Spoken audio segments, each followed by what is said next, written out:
உங்கள் favourite TV ஷோக்களை இனி miss பண்ண தேவையில்லை. ZEE5 இல் முற்றிலும் இலவசமாக காணுங்கள். இங்கேயும் எப்பொழுதும். ஏங்க இப்ப என்ன பண்றது? ரேவதி ரொம்ப பிடிவாதமா இருக்காளே.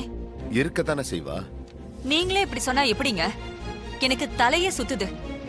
அம்மா வராம நான் தாலி கட்டிக்க மாட்டேன்னு இவ்வளவு ஸ்ட்ராங்கா சொல்வான்னு நான் எதிர்பார்க்கவே இல்ல. ஆனா நான் எதிர்பார்த்தேன். நீங்க எதிர்பார்த்தீங்களா? என்ன எதிர்பார்த்தீங்க? உங்க அக்கா ஒரு தலை பரட்டு பிடிச்சவன். இவ அவ மக தானே, ஏதாவது எடக்கு பண்ணுவான்னு நான் எதிர்பார்த்தேன். அம்மாவுக்கு இருக்கிற பிடிவாதம் மகளுக்கு இப்படி இல்லாம போகும். அது என்னமோ உண்மைதான். இத்தனைக்கும் நான் உனக்கு அம்மா ஸ்தானம் தான், நான் இருக்கேன், நீ தாலி கட்டிக்கோன்னு, அம்மா லேட்டா வந்தா நான் பாத்துக்கிறேன்னு, முகூர்த்த நேரம் மிஸ் ஆயிடக்கூடாது அப்படி இப்படின்னு என்னென்னமோ சென்டிமெண்டா பேசி பார்த்தேன். கடைசியில பிடிவாதமா என் அம்மா வந்தாதான் கல்யாணம் நடக்கும்னு சொல்லிட்டா. என்ன சிரிக்கிறீங்க? பின்ன என்னடி, உனக்கு இன்னும் உன் அக்கா பிள்ளை பத்தி தெரியல. நீ என்னதான் அதுங்க கூடவே இருந்தாலும் ஒத்தாசையா இருந்தாலும் சென்டிமெண்டா பேசி சீன் போட்டாலும் கூட நீ அம்மா இல்ல, அம்மா ஸ்தானம் தானே. அம்மா வேற, அம்மா மாதிரி இருக்கிற அம்மா ஸ்தானம் வேறடி. சந்திரகலா ஒரு நாளும் சாமுண்டீஸ்வரி ஆக முடியாது. அது உனக்கு சரியா புரியல. ஆனா உன் அக்கா மகளுக்கு அது சரியா புரிஞ்சிருக்கு. அதான் அவ அப்படி பேசுறா. இத்தனை நாளா நான் கூடவே இருந்ததுக்கு இவ்வளவுதான் என் வேல்யூ இல்ல. நீ இப்படி நினைக்கிற, ஆனா அவங்க மனசுல என்ன நினைப்பு இருக்கும்?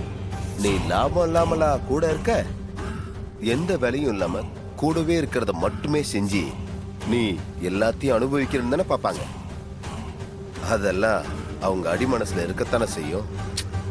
இந்த சித்தி உறவெல்லாம் சும்மா மேல் பூச்சிதான்.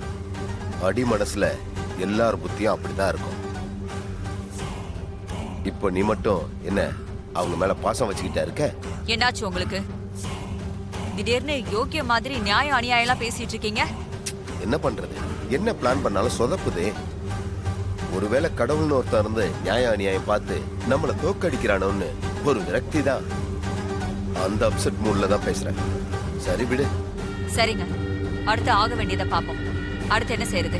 சந்திரா, கொஞ்ச நேரம் வெயிட் பண்ணுவோம். மறுபடியும் ரேவதி கிட்ட பேசி ஏதாவது கன்வின்ஸ் பண்ண முடியுமான்னு பாரு. எக்ஸ்ட்ராவா கொஞ்சம் நடி, ஏதாவது நடக்குதான்னு பாப்போம். ஏன்னா நமக்கு வேற ஆப்ஷனே இல்ல, அது ஒண்ணுதான் வழி. ஏங்க என்னங்க இதெல்லாம்? எல்லாமே தப்பு தப்பா போய்க்க. எதுவுமே நம்ம பிளான் பண்ணி நடக்க மாட்டேங்குது. அதத்தான் நாங்களும் பேசிட்டு இருக்கோம் மாயா. அது சரிங்க, லேட்டாக எனக்கு பயமா இருக்கு. டென்ஷன் கூடுது. சாமுண்டீஸ்வரி வந்துட்டா இந்த கல்யாணம் நிச்சயம் நடக்காது.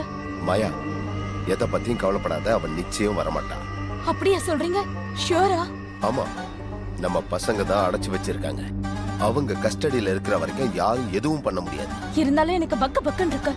போன் பண்ணி அங்க என்ன நிலவரம்னு கேளுங்க. அவங்க பாட்டுக்கு எஸ்கேப் ஆகி வந்துட போறாங்க. அவங்க வந்துட்டாங்கன்னா எல்லாமே தப்பா போயிடும். ஆமாங்க, மாயா பயப்படுறதும் நியாயமா தான் இருக்கு. எதுக்கும் போன் பண்ணி கேளுங்க.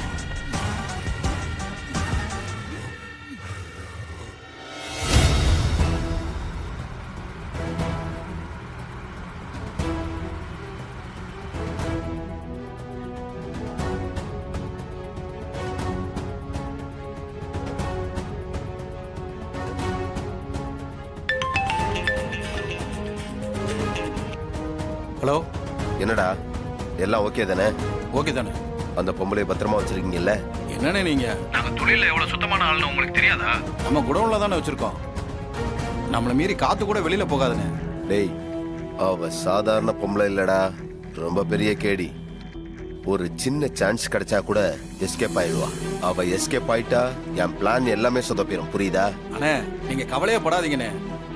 இது இரும்பு கோட்டை மாதிரி. நாங்களாம் அலர்ட்டா இருக்கோம்ண்ணே. இந்த பொம்பளையும் வெளியில போக முடியாது, வெளியில இருந்து எந்த கொம்பனும் உள்ள வர முடியாது. நீங்க சொல்ற வரைக்கும் இந்த பொம்பளைய இங்கே தானே வச்சிருப்போம். நீங்க கவலையே படாதீங்க. ஓகேடா, வெரி குட். வைக்கிறேன்.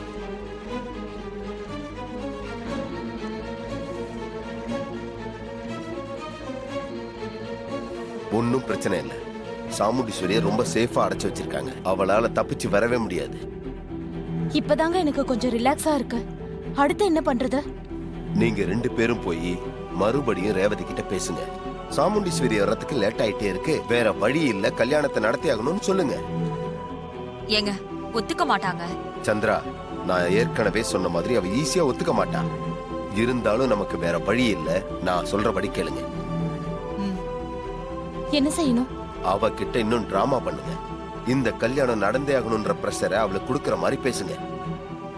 என்ன பேசுவீங்க, எப்படி அவளை கன்வின்ஸ் பண்ணுவீங்கன்றது உங்களோட சாமர்த்தியம். ஆனா என்னவாவது செஞ்சு அவளை கல்யாணத்துக்கு ஒத்துக்க வச்சிருங்க. சரி, நீங்க சொல்ற மாதிரி அவளை சம்மதிக்க வச்சுட்டா கூட அப்புறம் பிரச்சனை வரதுக்கு வாய்ப்பு இருக்கே. என்ன சொல்ற? மணவரையில இருக்கிற ரேவதி ஒத்துக்கிட்டதுக்கு அப்புறம் மகேஷ் அவளுக்கு தாலி கட்டுருவோம். அப்புறம் என்ன? அவங்க இல்லாம கல்யாணம் பண்றோம். கல்யாணம் முடிஞ்ச பிறகு சாமுண்டீஸ்வரி வந்து பிரச்சனை பண்ணாங்கன்னா என்னையும் மகேஷையும் பத்தின உண்மை அவங்களுக்கு தெரியுமே. இதனால அவங்க பெருசா பிரச்சனை பண்றதுக்கு வாய்ப்பு இருக்குல்ல. அப்படி ஏதாச்சும் வந்தா அதை நான் பாத்துக்கிறேன். நான் எதுக்கு இருக்கேன்? பஞ்சாயத்தை கூட்ட மாட்டேன். பஞ்சாயத்தை கூட்டிடுவீங்க, ஆனா அது நமக்கு சாதகமா இருக்குமா? இருக்கும். நான் ஒரு பிரச்சனை பண்ணுவேன். உனக்கும் மகேஷ்க்கும் இருக்கிற உறவு அவளுக்கு தெரியும். ஆனாலும் உடனே எதுவும் சொல்லாம மணமேடை வரைக்கும் கொண்டு வந்தது சாமுண்டீஸ்வரி தான் அப்படின்ற ஒரு பாயிண்ட வச்சுக்கிட்டு அவளை கிழின்னு கிழிப்பேன். அப்படியா?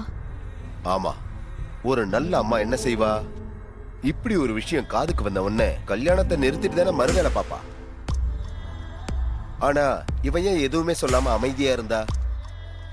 இந்த கேள்விக்கு சாமுண்டீஸ்வரியால என்ன பதில் சொல்ல முடியும்? சொல்லுங்க.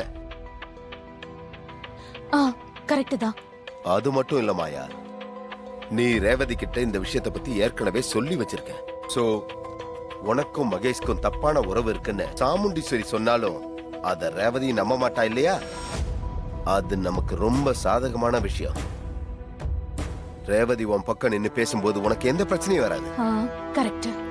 சோ உன் பக்கம் ரேவதி இருக்கா, நான் இருக்கேன், பஞ்சாயத்து இருக்கு, கவலைப்படாத. போய் நீ ரேவதி பக்கத்திலே இருப்போ. எப்படியாவது நீ ரேவதியை கன்வின்ஸ் பண்ண பாரு. போ. சரி.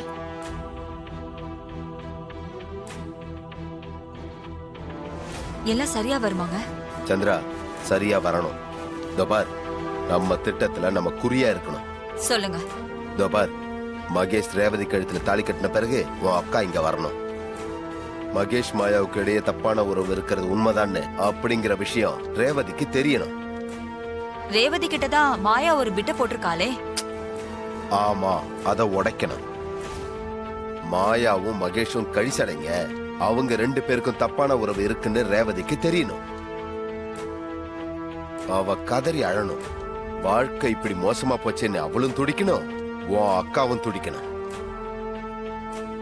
ரத்த கண்ணீர் வடிக்கணும். அதுதான் நம்ம டார்கெட். அத மனசுல வச்சுக்கிட்டு நாம ஒவ்வொரு மூவும் பண்ணணும். புரியுதா? சரிங்க. போ. நம்ம நினைச்சது நிச்சயம் நடக்கும். ஓகேங்க.